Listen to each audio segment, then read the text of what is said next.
Madame Colombe-Brossel, vous avez la parole.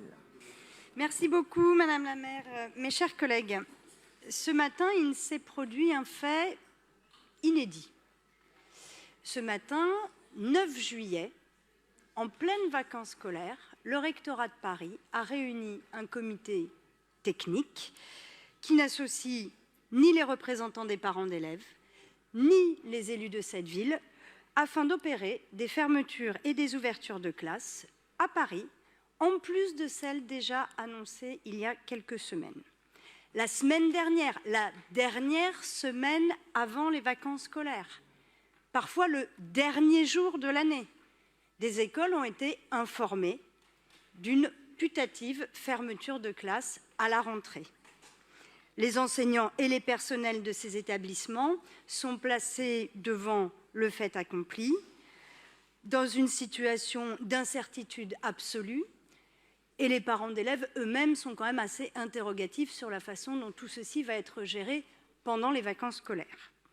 En février dernier, nous avions dénoncé sur l'ensemble des bancs de gauche de cet hémicycle la fermeture prévue en tout de 183 classes, dont 125 dans le premier degré, après une saignée déjà historique l'année précédente. Et je redis que l'argument de la baisse démographique ne peut pas être le seul argument pour des fermetures de classes dans une proportion aussi importante. Je redis, vous l'aviez d'ailleurs écrit, Madame la maire, je redis qu'un autre chemin éducatif est possible. Je redis que la baisse démographique, qui ne touche pas que Paris, mais qui touche l'ensemble du territoire national, est un levier qui doit être un levier de progrès pour travailler sur la pédagogie et sur les apprentissages. Et que c'est aussi ça qui améliore les conditions de travail des enseignants. Et ce chemin-là existait. Mais en catimini, pendant les vacances scolaires, le rectorat a décidé de continuer sur ce chemin. Et à la fin, soyons clairs, ce sont les élèves qui vont en pâtir. Alors vous me direz, ça n'est pas réservé qu'au premier degré, puisque se tiennent aujourd'hui même et cette semaine des conseils d'administration de collèges pendant les vacances scolaires pour faire voter la répartition des moyens et l'organisation des classes à la rentrée.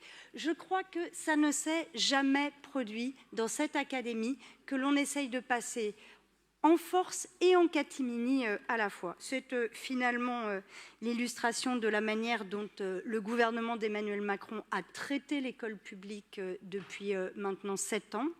C'est l'illustration de la façon dont le gouvernement d'Emmanuel Macron a organisé sciemment l'affaiblissement de l'école publique. L'école publique, nous la chérissons, l'école publique, nous la défendrons, l'école publique, nous l'accompagnerons. Merci beaucoup, Madame Brossel.